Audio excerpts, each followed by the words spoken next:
सभी को जय मसीह की। प्रभु का धन्यवाद हो सुंदर सुबह के लिए और आप सबका स्वागत है इस वीडियो में। आशा करते कि आप सब प्रभु के कामों में आनंदित होंगे।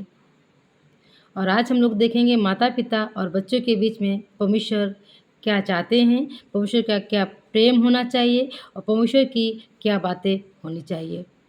आइए हम देखेंगे इस वचन से इफिसियों की पुस्तक 6 अध्याय के पहले पद से 3 पद के बीच में, जहाँ पे इस प्रकार से लिखा है कि हे बालकों, प्रभु में अपने माता पिता के आज्ञाकारी बनो। ये उचित है। अपनी माता और पिता का आदर कर, क्योंकि ये पहली आज्ञा है जिसके साथ प्रतिज्ञा भी है कि तेरा भला हो और तू धरती पे बहुत दिन जीवित रहे। जब हम माता पिता से प्रेम करते हैं, माता पिता के अनुशासन में अपना जीवन व्यतीत करते हैं, माता पिता के आज्ञाकारी होते हैं, तो हम परमेश्वर की उस आज्ञा को पूरी कर रहे होते हैं जो परमेश्वर ने वचन में हम आपके लिए लिखा है और कहा है कि तुम प्रभु में अपने माता पिता के आज्ञाकारी बनो। प्रभु में माता पिता के आज्ञाकारी बनो। सिर्फ ये परमेश्वर का वचन नहीं कहता है कि सिर्फ प्रभु की उपासना करो, प्रभु की आराधना करो, प्रभु के वचन पढ़ो और माता पिता के आज्ञाकारी ना बनो, माता पिता के दुखों में सहारा ना बनो, उनके अनुशासन नहीं जियो। प्रभु का वचन कहता है कि तुम अपने माता पिता के आज्ञाकारी बनो, प्रभु में बनो। और दूसरे पद में लिखा है कि अपनी माता और पिता का आदर कर। ये पहली आज्ञा है जिसके साथ प्रतिज्ञा भी है। जो माता पिता का आदर करता है, माता पिता के अनुशासन में जीवन व्यतीत करता है, माता पिता के आज्ञाकारी होता है, माता पिता के साथ में 420 नहीं करता है, माता पिता के बताए हुए तौर तरीके से काम करता है, उसके साथ परमेश्वर ने बड़ी प्रतिज्ञा को रखा है। उसके लिए परमेश्वर ने बड़ी बड़ी प्रतिज्ञाओं को रखा है। और परमेश्वर की हुई प्रतिज्ञा से आप वंचित नहीं रह सकते हैं। यदि आप सच में माता पिता के आज्ञाकारी हैं तो परमेश्वर ने जो आपके साथ में प्रतिज्ञा की है उसे पूरा करेगा। परमेश्वर की प्रतिज्ञा ये है, वचन में लिखा है, यदि तू अपनी माता और पिता का आदर करेगा तो तेरा भला होगा और पृथ्वी पे बहुत दिन तक जीवित रहेगा। ये परमेश्वर की प्रतिज्ञा है, अपने माता पिता के साथ में अच्छे से पेश आना, उनके दुखों में सहारा होना, उनके कंधे में कंधा मिला के चलना, उनकी बुजुर्ग अवस्था में सुधि लेना। इसके बदले में परमेश्वर ने आपके लिए प्रतिज्ञा रखी है। यदि आप आज्ञाकारी हैं, आप इस वचन के अनुसार आज्ञाकारी हैं, तो आप अपने जीवन में इस प्रतिज्ञा को पूरा होते देखने जा रहे हैं कि तेरा भला हो और तू पृथ्वी पे बहुत दिन तक जीवित रहे। कौन नहीं चाहता है कि उसके जीवन में हर दिन हर पल परमेश्वर की भलाई पाई जाए और पृथ्वी पे मनुष्य बहुत दिन तक जीवित रहे। यदि आप अपने जीवन में भलाई को देखना चाहते हैं, आप पृथ्वी पे बहुत दिन तक जीवित रहना चाहते हैं, तो प्रभु में अपने माता पिता के आज्ञाकारी बने, माता पिता के आदर करें। ये पहली आज्ञा है परमेश्वर की।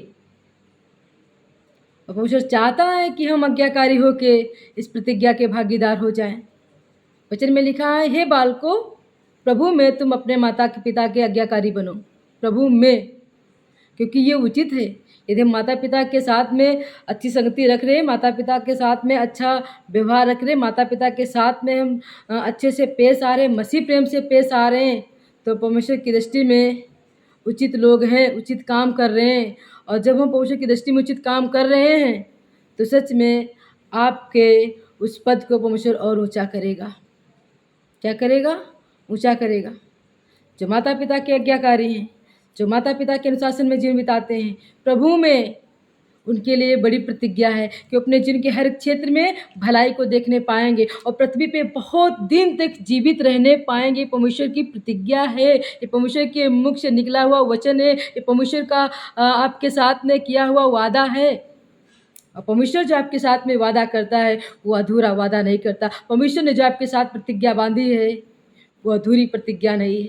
यदि अपने माता पिता के आप आज्ञाकारी हैं, माता पिता के दुखों में खड़े हैं, माता पिता की बुजुर्ग अवस्था में आप उनकी सुधि ले रहे हैं, तो माता पिता के लिए कितने अच्छे हो मायने ये नहीं रखता है, तो बुजुर्ग अवस्था में माता पिता का कितना सहारा बने हो मायने इस बात का रखता है। कभी कभी हम माता पिता के लिए बहुत अच्छे नहीं हो पाते, पर माता पिता के लिए बुजुर्ग अवस्था में कठिन परिस्थितियों में यदि हम सहारा बने तो हमारे लिए वो बड़ी आशीष की बात होती है। हमारी खूब तरक्की हुई हो, आपके पास खूब धन हो, आपके पास खूब चीज़ें सुंदर हों और आपकी तरक्की खूब हुई हो, उस तरक्की जो आपके जीवन में हुई उस तरीके से पूरी तरीके से माता पिता का यदि लाभ नहीं हुआ, वो तरक्की माता पिता के काम नहीं आई, तो वो तरक्की हम आपके लिए व्यर्थ है।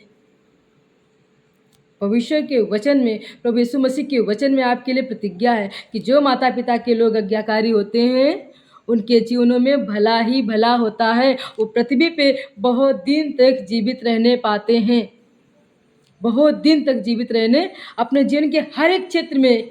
यदि आप परमेश्वर से प्रेम करते हैं और प्रभु में अपने माता पिता के आज्ञाकारी हैं तो अपने जीवन के हर एक क्षेत्र में भलाई को देखने पाएंगे। चाहे आपके बिजनेस का क्षेत्र हो, चाहे पढ़ाई का लिखाई का क्षेत्र हो, चाहे बच्चों का लालन पालन करने का क्षेत्र हो, चाहे शादी ब्याह का क्षेत्र हो, आपके जीवन से संबंधित जितने क्षेत्र हैं उन सब क्षेत्रों में परमेश्वर आपकी भलाई करना चाहता है, भलाई करेगा। यदि सच में परमेश्वर में प्रभु के प्रेम में आप अपने माता पिता के आज्ञाकारी हैं तो वचन में लिखा है अपनी माता और पिता का आदर कर, क्योंकि ये पहली आज्ञा है। और इस पहली आज्ञा के साथ परमेश्वर ने प्रतिज्ञा बांधी है आपके साथ में कि तेरा भला होगा और तू पृथ्वी पे बहुत दिन तक जीवित रहेगा। हमारी खूब तरक्की हुई हो और जिस तरक्की से माता पिता खुश ना हो, जो तरक्की माता पिता के काम ना आए, तो हमारी तरक्की वो बेकार है। इसीलिए अपनी जीवन की जब तरक्की हो तो उसमें माता पिता को शामिल करने की कोशिश करें। और इसलिए नहीं कि माता पिता का हम आदर कर रहे हैं, उनके दुखों में खड़े हैं, उनके दुखों में सहारा हैं, तो सिर्फ आशीष ही पा रहे हैं। जब हम माता पिता के आज्ञाकारी हैं, माता पिता के हम अनुशासन में जीवन जी रहे हैं, प्रभु के अनुसार काम कर रहे हैं, तो वचन में लिखा है प्रभु की दृष्टि में उचित बात है। और प्रभु की दृष्टि में उचित बात है। और प्रभु ने जिस तरीके से आपके साथ में कहा है कि ये पहली आज्ञा है, और परमेश्वर की इस पहली आज्ञा को जब हम लोग पूरा करते हैं तो बदले में हम एक नहीं दो नहीं, हम तिगनी आशीष पाते हैं। इसलिए पाते हैं कि हमने प्रभु के वचन के अनुसार अपने माता पिता के आज्ञाकारी हुए। प्रभु के वचन के अनुसार हम अपने माता पिता के आज्ञाकारी हो के अपने जीवनों में भलाई देखने जा रहे हैं, अपने जीवनों में अच्छाइयों को देखने जा रहे हैं। इसलिए प्रभु आपको जीवन के हर एक क्षेत्र में भलाई की ओर लेके जाने जा रहा है, भलाई की ओर लेके जाने जा रहा है। परमेश्वर इन बातों पे, इस वचन पे पढ़े जाने पे, सुने जाने पे आप सबको बहुतायत की आशीष दे। धन्यवाद।